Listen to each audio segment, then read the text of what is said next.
Hey everybody, today I'm doing a little video about resin casting. Now, as a hobby center, I've been involved a little bit in resin casting for a number of years. I invested in the various pieces of equipment you need to do it, and over time I've dabbled in it. I've made things to sell, I've made things custom for people, and I've marketed a few things doing this. And it's kind of, you might think it's an archaic sort of thing to do in this day and age of 3D printers and that, but resin casting will always have a place in the hobby, in my opinion. Now, everything I know about it, everything I learned about it, was thanks to Mike Belcher. He of Belcher Bits. If you don't know, he's local in the Ottawa area, and he's been producing fine quality resin conversions and accessories for aircraft for many years. Mike is a great guy. He's one of those ambassadors of the hobby that I try to emulate, where we like to share with people. We like to tell people how we do things, why we do things, and get people generally engaged and involved. Mike will teach anybody who wants to know how to do resin casting, and I was fortunate enough to have him do it for me.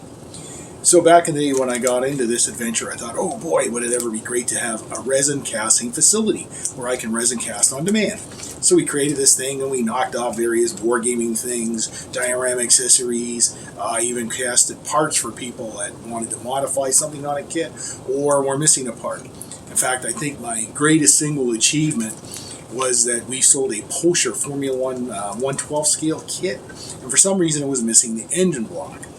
So the guy we sold it to on eBay, and we sold it for a good amount of money. It was a really collectible thing.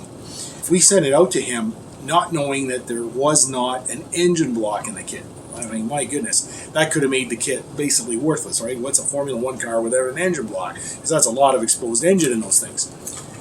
He was kind enough to give me a shot at making this right for him.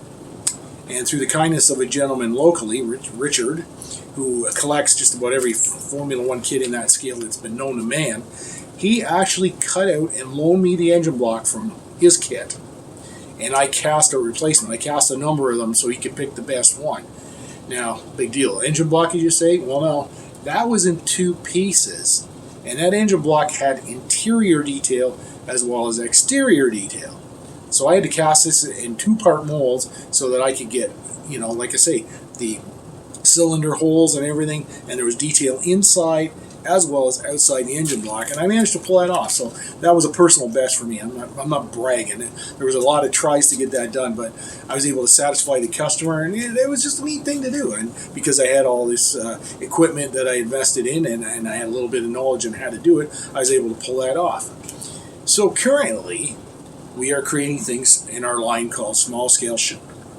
And it's basically diorama bases. Let me see if we can get a little closer for you.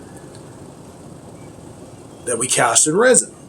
These are primarily aimed at 1/100, 176, 1/72 scale guys, right, that do that scale. And they're simple bases that you can paint and flock and whatnot, and you can have an instant diorama. So this came about years ago when we combined with an award-winning modeler in that scale, a local guy again, Dave Scholl. Dave Scholl makes excellent 72nd scale models to a high degree of finish, and that he's won many awards with them. And he makes these really, really cool diorama bases. Now, when you see one of these cobblestone bases, like brick roads and all that stuff, he hand lays each brick. It's cut out of plastic, stock, and he hand lays everyone. And this isn't just a flat cobblestone road. This has got contours, like contoured tour from the curbs and the sewer grates and all that. It's all contoured, and it's not just a flat thing. He does these very well, and he puts a lot of time into them. So what he was doing, he was making a master and using it once, and then he thought, well, hey, why don't I get copies? And originally he was sending him to a chap in the States, and the guy in the States would bang them off for him, give him so many copies, and then use the mold for the rest of his own use. So he offered me the same deal, and I jumped at it. So, over the last, 10 years or so, off and on, we have marketed small scale ship. It's been on our website. We have 4 different models. Some are plain bases and some are 2 parts. So you might get one that has a road feature and then has a little wall element on it, or even a broken building. that glues on the back to give it 2 dimensions instead of 1 dimension. Anyways, we brought all 4 of them back online. They're on our website. I'll put a link at the bottom of it. And then we're growing the line again. We've added 2 or 3 new items already to it, and we can plan to keep growing it. I've got some other people involved, and hopefully they'll be able to contribute as well. We did find on some of the bigger bases, the scale of them is such that you could probably put 48 scale vehicles, or very small 35th like Jeeps or motorcycles or something like that. I leave that up to the builder to decide if it's, if it's right for them. But we've had it tested by our own Ian in stock, and he said 48 scale looks very good on some of the bases. So we'll share that information when we lock it down. So simply said, we create rubber molds out of RTV, room temperature vulcanizing rubber. So we make the molds. That's one step of the process. I'm going to do that in another part of this video. I do that operation at home. That's a little more involved, and I'll step you through it when I do it at home. So it involves mixing up the stuff, putting it in a vacuum chamber, sucking out as much air out of the mix as you can before pouring it over your master, and then popping it out, and there you've got your mold, which you can use many times to create the end unit, until such time they will age and they will degrade after many uses, and then you have to do it again. So we always have a master on hand so that we can go ahead and pop off new ones.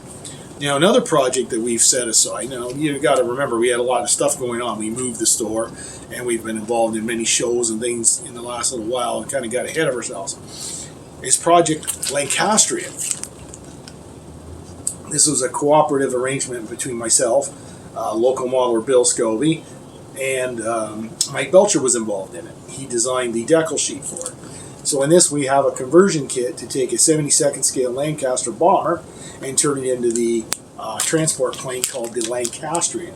So we cast in resin the various noses and different things that you have to cut and change. There's also a vacuum form canopy, plus the instruction, plus the decal sheet to do it. So I'm going to be casting these and getting these back online again, so they'll be available for sale. So watch for those coming up soon. I kind of took such a long time off from casting that I kind of lost a little bit of, I'm kind of learning it all over again. So I'm kind of feeling proficient again. I kind of got the knack back again. And, I'll admit I wasted a bit of resin while I'm doing it and a little bit of rubber, but, once you get the knack back and you know what shortfallings there are and whatnot, it's pretty easy to do going forward. So in this part of the video, there'll be 2 parts. One part will be me creating the molds, mixing it up, vacuuming it, and pouring it and whatnot. I will show you that process. And then the other part is now I have the mold. I pour my resin into it. I put it into a pressure chamber, and I pressurize that to 50 psi, and that ensures that the material gets pushed in all nooks and crannies and details of the mold, so you don't lose any of that. If I don't do that, what you usually end up with is a lot of pits and air bubbles in the material, and you don't want that. If you've ever bought a cast resin piece and you've seen all these little bubbles and that, they are a pain to deal with, and you've got to fill them and whatnot and sand them and that. I mean, I've bought some expensive resin statues. I remember buying the one of Conan the Barbarian, which I did on a commission for somebody. That thing was full of, in the hair and everything. I had to use CA glue, and I had to do a lot of filling and sanding and that. That's a pain. So we try to avoid that in our product as much. We're not perfect. You might find the odd one, but we do our best through pressurization to eliminate that where possible. Now, I alluded earlier to the debate about resin casting versus 3D printing. Well, when you resin cast, you get a very smooth finish. This thing replicates whatever is in the mold, which is whatever was on your master. If you left a piece of hair on your master, it would come out in the mold, I swear to God. I once did a master, and I was so nervous. It was like a pretty rare piece. It was like a Starship model made out of resin, and somebody wanted me to cast it for him. So I was so nervous that I might damage it in some way. I brushed on Vaseline. Vaseline is a very good thing for not making your mold stick to the master, like your RTV rubber doesn't stick to it. So I brushed this stuff on, and then I poured the silicone on and everything, and that got it out successfully. Didn't damage the original, and then I did my first resin cast. you could see every brush mark from the Vaseline. Okay, so even putting it in a pressure pot, putting it at 50 psi, all I did was push it in and replicate all those Vaseline brush marks that were on the original. So scrap that one and do it over again. Lesson learned. So this picks up a lot of fine detail. Now 3D printing does that too. It does exquisite detail. But the other thing is, I can bang off a mold in minutes, as I will show you when I walk you through the casting process. All I have to do is mix this stuff up, pour it into my mold, pressure it up to 50 psi, which takes like under 2 minutes, and let it sit. If I have more than one of these chambers or pressure pots, I can knock off a bunch of them in a row and just go back to the beginning and just cycle them through. As it is, I put one in, I call it my easy bake oven, put the timer on, and then I go do something else, and then I come back at the allotted time, open it up, take it out, and then possibly pour another one. So I'm not doing this at a fast pace, but I'm doing it at a pace enough for what the demand is. So there's the speed.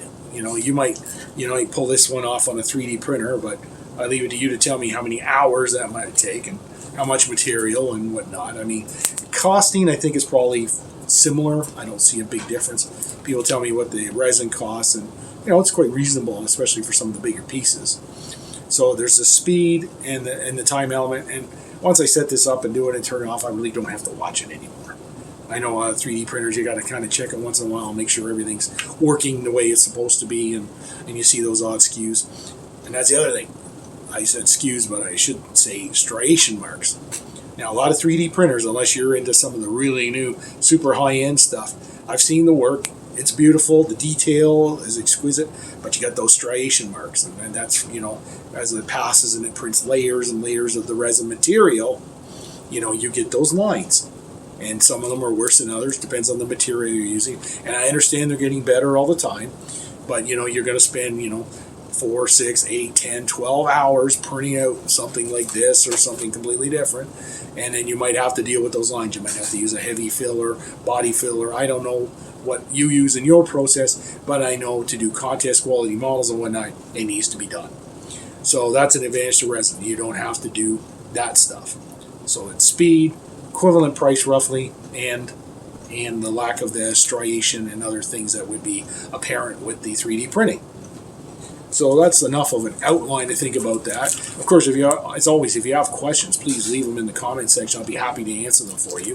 And if there's something I can't answer, I'll rely on my guru, Mike Belcher, and he'll give you the answers that you need.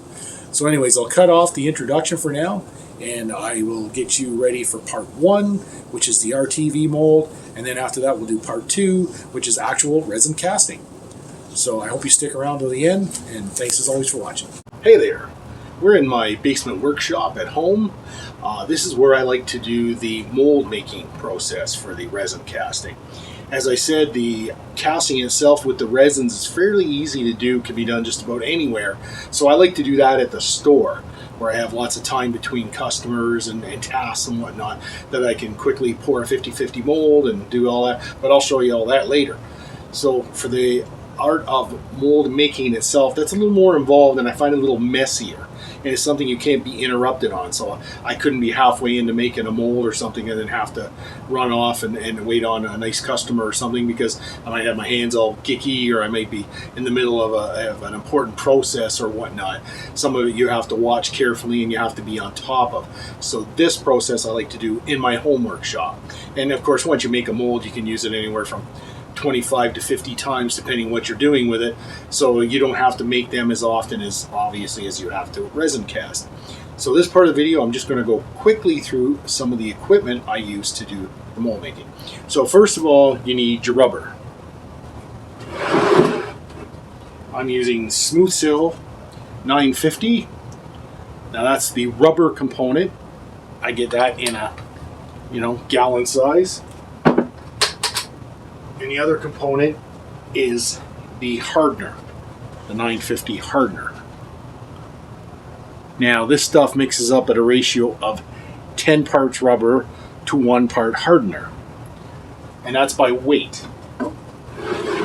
So another essential component is a weigh scale that can measure in grams. So I take my thing, I put it on there, I put in my stuff, I say I have 300 grams of rubber. Then I must pour in 30 grams of hardener, bringing it up to 330 total. But I'll explain that all later. But that's essential for a weigh scale to have. Once we have our rubbers mixed up, we have a vacuum chamber. This little space age device here has a lid and a valve and is connected to my vacuum pump. So once we mix up our mold compound, we put the object that it's in inside this thing, pump as much air as we can out of it, bringing as many air bubbles out of the mix as we can so that we don't compromise our mold anyway when we pour it onto our master. But this will all be explained when I go into it with you. So chamber, pump, mold material, weigh scale. Now, for getting the various components worked on, I get some of these little measuring cups. I use the plastic ones. Usually get them at a dollar store. And this is for putting and mixing the compounds in when you put the hardener and the rubber together. And I mix it all up in here, and then I'm able to pour it out into the molds. To get it from the big jug into the measuring cup, I have a little ladle here.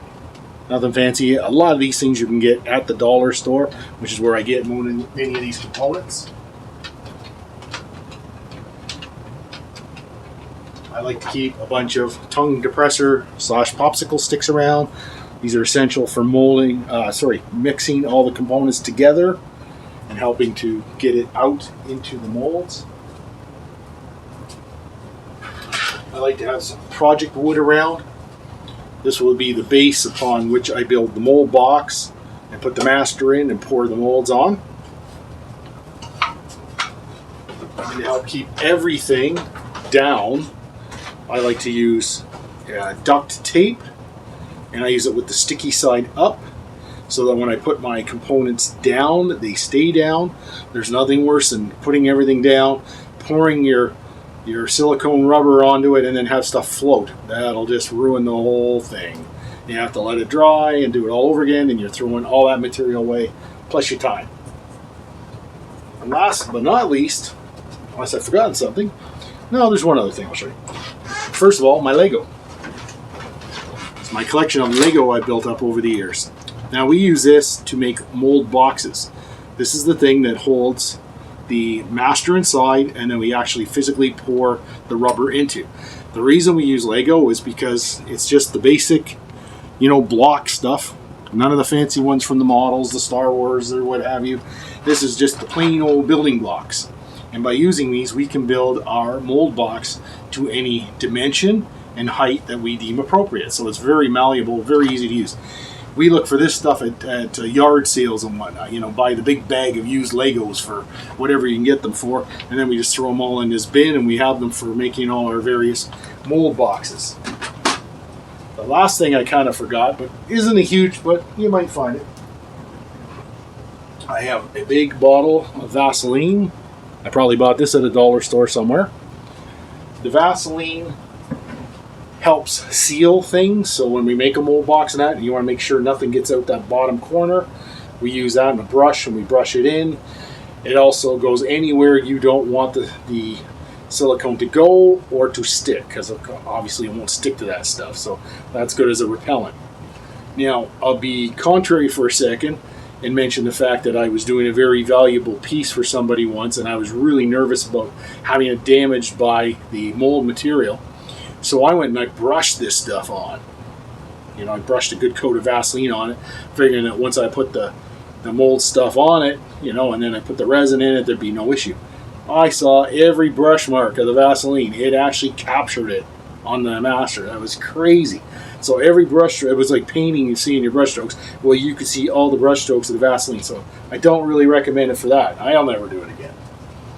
And similar but different, there is spray mold release. So when you put your master in your mold box, you spray a good quantity of this on. That puts a nice film, almost like that non-stick baking spray, right? Pam or whatnot. So you spray this on it, and then when you pour your mold on it, you get that little invisible barrier between what you're making and what you're molding, and hopefully your master doesn't stick to it. So that is the essential components to this thing. In the next segment, I'm going to actually put some rubber together. I'm going to vacuum out the air, and I'm going to pour it into a mold and show you how that works. So stay tuned for the next segment. Hi. This is, for me, the most difficult part of the video to share with you. I'm in my workshop. On part one of this video, I showed you the equipment I use to make silicone rubber molds. Now I'm going to show you the actual process I do to do it. Now, it's a little more involved than the resin casting, where, as I said before, 50-50, mix it up, pour it in, put it in the vacuum pot, and I should say the pressure pot, because the vacuum pot is used for mold making. Anyhow, this part's a little more involved, so it involves weighing, mixing, pouring, and building a pouring box out of Legos for the master. So for the sake of demonstration, I'm just going to do this little guy here. It's just a little simple resin part with a flat bottom, and he's part of our transition kit to turn a Lancaster bomber into a Lancastrian cargo passenger plane. So this is one of the components of it. It's very simple, it's very small, so it'd be easy for me to show you the process of making the mold box, mixing up the mold component, and then pouring it in, and then showing you what the finished result looks like. So without further ado, I will start getting into it. I have two cameras going here. I'm going to try to get you, my talking to you, and then on the detail camera I'll show you the actual process as we do it. I'll try to speed up anything that's kind of tedious, like you really don't need to spend 10-15 minutes watching me make a little box out of Legos, but it's all part of the process, and I'll try to speed through it as best I can. So let's start. I talked about my project board. There's just a nice flat sturdy piece of wood, and on it I've put in the sticky side up of some duct tape. So we're going to build our box on top of this. So I'm going to put my component that I want to copy, little guy here, I'm going to put him in the center of this and stick him down firmly. Now, if you remember me talking about this earlier, I said it's important to have something sticky so that when I pour the rubber in, that the item doesn't float up. If it floats up, it's ruined. The project is ruined, and you might as well start over again. So I have my piece there. Next thing I'm going to do is build my little box. So I'll grab some Legos.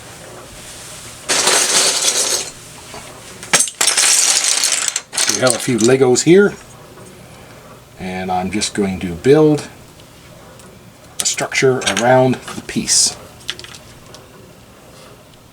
Give it enough room around it so we can make a little rubber mold out of this thing.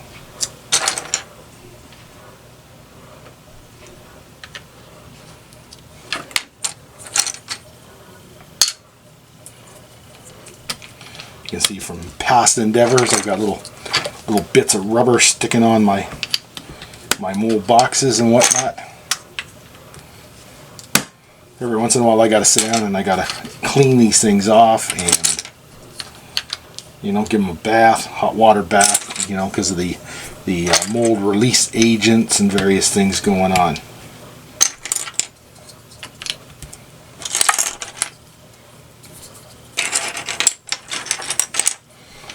This one was pretty straightforward. It was all built with the standard 8-pin block. I'm going to try to put this a little more in the center of it. There we go. So we've built up the box, and the piece we want to copy is inside. Okay. So we can set that aside, well, so I don't forget later. The mold release, I will just give it a generous spray, and that should keep the silicone rubber from not sticking to it. Okay, so we're just going to need a small amount of rubber. I'll use my small little measuring cup, and I mentioned before we need a scale to weigh this. So we have a scale, and I don't know how I'm going to show this to you. we are clearly at 0 when we have nothing on it, correct? So we put the cup on it. Cup weighs 29 grams. Now we could factor that in when we do our weighing, or there's a 0 button on this thing. So now it counts 0 with the cup on it. So now we're just recording what we're actually putting into it. Now in terms of volume of material, that's something you kind of eyeball.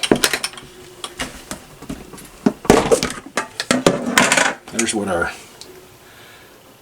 bucket of silicone looks like. It's white. We take our ladle in and we ladle it in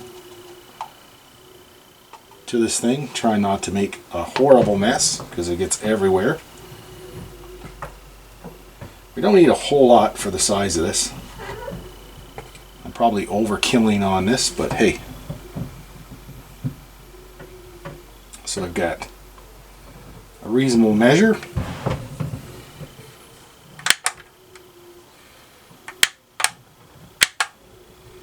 Oh, it was minus 29. Hold on a sec. Here we go.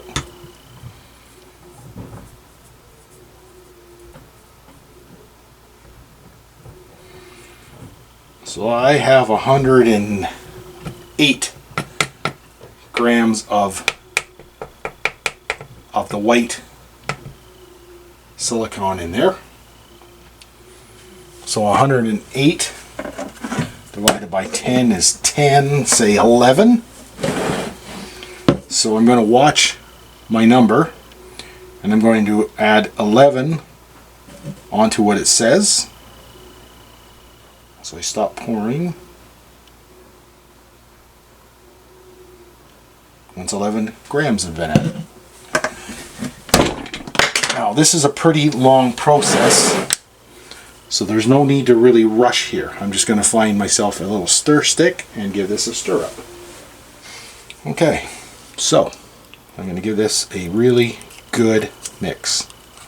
Going to get the stuff off the side. If it doesn't mix in, it won't harden. Okay. And as you mix it in, you'll see it turn a nicer shade of blue.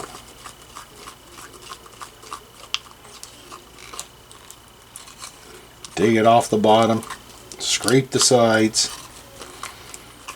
get it all incorporated. When I was ladling it in, you know, it got up the sides, got up the top. You want to get all that incorporated. Scrape the bottom, scrape in the corners. There's nothing worse than when you pour a mold and you haven't mixed it thoroughly and you get little pockets of the white silicone rubber sitting there and they weren't mixed in, so you've basically got a little blob or more than one blob of the material that did not meet hardener, so it's never going to harden, so it's just a pocket of unhardened material in your mix, and you really don't want that. So I believe I've got this nicely all mixed up. It's a nice solid light blue color. So now this is where the vacuum chamber part of the operation comes in. I showed you this earlier. We take our stuff and put it in the center. Put the lid on. And then I've just turned the vacuum pump on.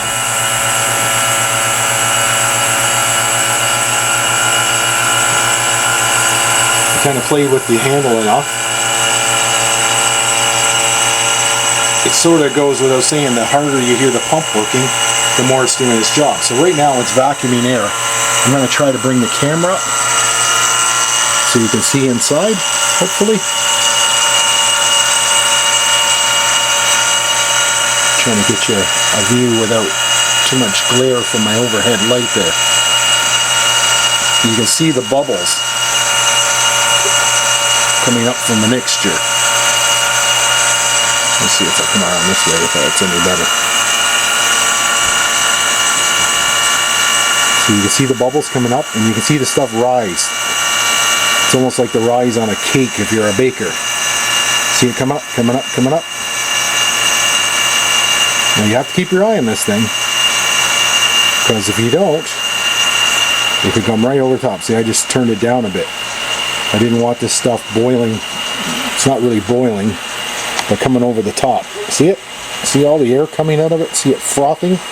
Now it's falling. It's almost like you punched the dough and it's coming back down.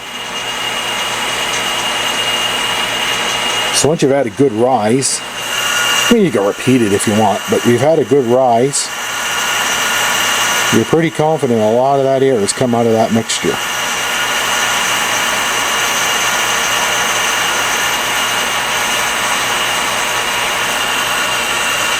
So I'm going to turn this down so it stops, and then I'm going to turn my pump up. I'll return the camera to where I had it, over here. I hope that was helpful and we got a little bit of that on camera. Alright. Now I'm slowly going to release the vacuum out of there. As I do that, my rubber is settling down into the measuring cup. Okay. So, I've got my rubber that's been as much air as I could taken out of it. And back to my mold box. And now I'm going to pour my mixture in.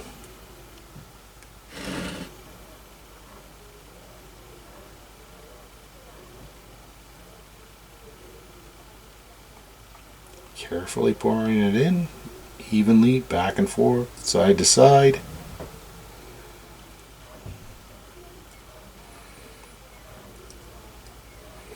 Filling it right up, going over if I must. I really made too much for this, but hey, it was all for the making of this video, so it was well worth it. So I'm going to leave this at room temperature for at least 12 hours, maybe longer. It depends on the size of the mold, humidity, temperature, you know, all the usual factors. And then we're going to put this aside to set up. So just like the miracle of television cooking shows, after 12 hours, we pull out our mold, we pop out the piece we copied, and there we have a mold ready to start casting more of these. And that essentially is it. That's the whole process. You make the mold box, you put the master in, you create the rubber, you degas or take the oxygen out of the rubber. When that's done, you pour it into the mold, leave it to set up overnight and whatnot, and then pop your master out and start casting away. I do not have any items I'm working on now at this moment that require a 2-port mold. That's a little bit of a different process, and when I get something going, I'll do a follow-up video and show you the steps to doing a 2-part mold for resin casting. So I hope you enjoyed this segment, and I look forward to showing you the rest of the video, which is how to actually cast items out of resin. I hope you're enjoying this. I'd like to see your feedback below. Tell me what you like, what you didn't like, and if you have any questions, I think I mentioned previously, I'll do my best to answer them, or I'll pass them on to the master, Mike Belcher. We'll see you in the next installment. Okay, in this little segment of the video, I'm going to just walk you through the equipment that's involved in doing resin casting. So we have 2 pieces of gear primarily, and then we have our materials. Okay, so the first piece of gear is an air compressor. We just recently acquired this one. It's got a storage tank and it has a good amount of pressure in it, and it has a noise volume that isn't horrible. We can run this in the store. I hope you can hear me over it. You should be able to. It's not terribly loud. It doesn't shake like crazy. I can sit up on top of this table. So you can see I've got this little 6-foot table set up at the back of the store, and I can actually do resin casting when it's not terribly busy in the store, or even if it's somewhat busy, you know, I've showed you when I take you through the steps on how to resin cast, you'll see that I have plenty of time to throw something in the easy bake oven, as I call it, and then run up and wait on customers, and then when I get a moment in the action, I'll come back and take it out, and if I want to do another one, I can go right ahead. So the compressor pumps through our hose into the lid of our pressure pot. It's a heavy cast aluminum thing. So the hose comes in, we've got a valve for letting the air in to the pressure pot, and we have the pressure gauge. So we keep an eye on this thing, and we want it to hit 50 psi before we shut it off. This is the pressure pot. It's used in industry for painting and doing various things. You can see I've spilled some resin into the bottom, which I will clean out at some point, but it's not affecting things right now. There's a clear plexiglass base in the bottom. That is to keep everything level when you put it in. You can't. The bottom is a concave, so you can't set stuff level in the bottom. So you have to have a platform to sit the mold in while you pour the material and whatnot in. I think Mike made that for us. It's probably made out of polycarbonate or acrylic or some heavy duty plastic that is not affected by the 50 psi we put into it. So as I will show later, you place the lid on, you make sure your output release valve, which is this guy here, is closed, or else your air will just all come out. Now if you've left this thing in for 10-15 minutes and you want to take it out and the thing's still sitting at 30 or 40 psi in that, just by turning that on it will release the air, and you can do it fast, you can do it slow, however you like. That will release the air, and then once the air is released, then you can take these tie downs. These are the things that hold it all together. You put them on and you firmly tighten them down. If they're not firmly tightened down, you get air leakage from under there and you won't be able to get up to pressure. And also it's a safety thing. You don't want this thing flying off. In fact, quite often when I set it up and I turn it on, this thing will actually physically move like 1/4 of an inch or something as it seats itself. So we've got our air source, we got our hose, we got our pressure chamber. We have our molds, which I showed you in an earlier part of the video how we make the molds, the process for that. And then we have our resin. So resin comes in, currently I'm buying it in 1 gallon kits. So you get a 1/2 gallon of resin and a 1/2 gallon of hardener. As I describe in a later part of the video, it's at a 50-50 ratio. I also have some gel coat coloring paste. So this comes in a bunch of different colors. I used to buy it from Canis Plastic. I don't know if they have it there anymore, but I will order it from the same place I get the resin from. It comes from Montreal. If you are thinking about getting into this yourself, I can give you the link below as to how to contact the company, where my current source of this stuff is, if you want to endeavor on it yourself. So I'll probably be ordering this. If you, like, you'll see this is like a French blue or so. Now by the time you mix it in with the resin, it comes out a much paler color. It also comes in black. I don't know where my black is right now, but I have black as well. If you put a dabbled black in and mix it up, you end up with a nice gray, almost the color of a lot of companies' styrene plastic. So whatever color you want it to be, I might experiment if I have some bases that are ground effects. I might like to get a brown or a terracotta or an umber or something and pre-mix that so the base comes out already kind of an earth color. That might be a fun thing to work with. I think this guy here might look pretty good if he was already pre-brown, and then you do your dry brushing and washing and whatnot to pick out the detail. So I also have my mold release. That's just a polyester par film printable mold release. And we just spray that into the mold, and that helps the cast item come out easier. I've got graduated cups. These are for mixing the resin, 50-50 by measure. I use an old plastic beer cup. You can use anything you like for this. This is what I put the measured components of the resin material in. I put the dye in, I mix it all up. Once it's all mixed up, this is what I'm going to pour it into the mold. have popsicle sticks, disposable popsicle sticks. This is what I use to stir and to put my coloration in. Now, I wasn't using them today for my demonstrations, but I also keep a quantity of gloves. And there's certainly lots of gloves kicking around from the pandemic, and the store has quite a few, I'll be honest. If you're concerned about getting it on your hands or messing them up, because it will, you can put these on, and that would, of course, protect your hands. As you can see, I got a little bit going on today. I found while it's still wet, if you use hand sanitizer, of which there's still lots of that running around thanks to the pandemic, that alcohol usually cuts through a lot of it if it's not dry. So I think I've walked you through most of the components. In the next segment, I will show you how they're used and how I actually cast things out of resin. So thanks for sticking around, and please stay through to the end. So now we're going to do some actual casting.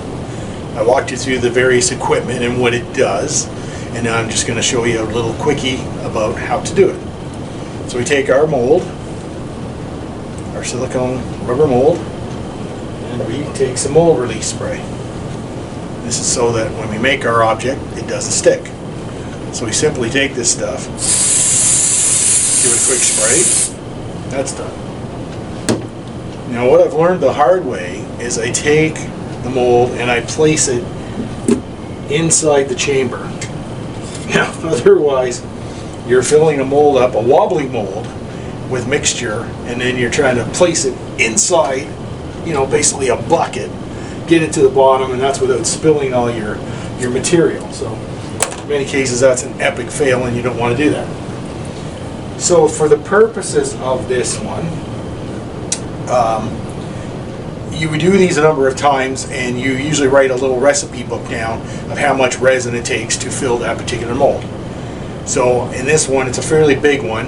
I've used 2.5 ounces of each material to make this thing. Okay, so it's a fairly deep mold and a good size. Now, when you resin cast, it is 50-50 by volume. So you're measuring this stuff. So I have a little measuring cup, and it's in 1 ounce increments. It's graduated. You need graduated things to do this. So what I do is I take my one part. There's 2 parts, right? I take my one part and I pour out my 2.5 ounces. There's 1. There's 2.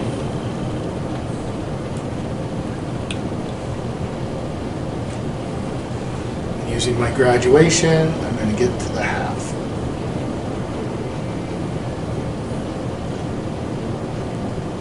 Okay. So that's just one part. One part is inert until you mix the other part. So you got time. So this part is where I take my dye. It's a little dabbled, as they used to say in the hair commercials. In this case, I'm using a blue dye. I'm mixing the blue dye in thoroughly. I don't know if you can catch that in the close-up. I'm mixing it thoroughly in the first part of the resin. When I get that thoroughly mixed in, which only takes a minute or less, I take the other part and I pour my 2.5 ounces. 1.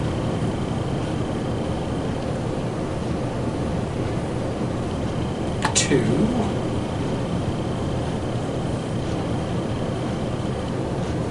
And a half. Now, time is a little more of the essence here. You have started a reaction. You've put your hardener and your resin together, and you've just started an exothermic reaction, because this will generate heat, and it sets up quickly. So thoroughly mix it, but don't take too long. Now we take this, like I said, and we're going to pour it into the mold inside the vacuum chamber. So I'm carefully pouring that all in. Okay. Again, we're not wasting time here. I take the lid of my vacuum chamber, put it on. Now, over many years of doing this, it's developed some warps. and such in the material. It's aluminum. It's a heavy aluminum type thing. So I have it marked with arrows to tell me where the best placement is for this. You can see in the video there, the arrow. That gives me an alignment. Okay.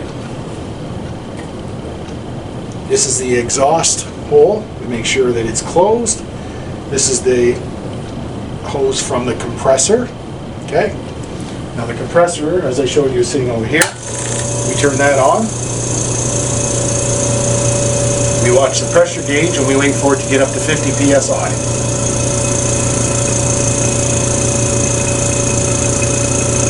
It goes pretty quickly, this setup. We just got past 25. Like this will do it in under 2 minutes. I used to have another compressor. I think I got it Mastercraft Canadian Tire Special. It took a lot longer to pressurize and it was loud. It drove me nuts. It was in the basement of my house. It drove everybody there nuts. Plus you couldn't use it in a store environment because of the loudness. This is not objectionable. I can still talk to people. I can do what I got to do. I can hear the phone and whatnot. Okay, we're coming up fast. We're on 50. Just like that. We turn this off.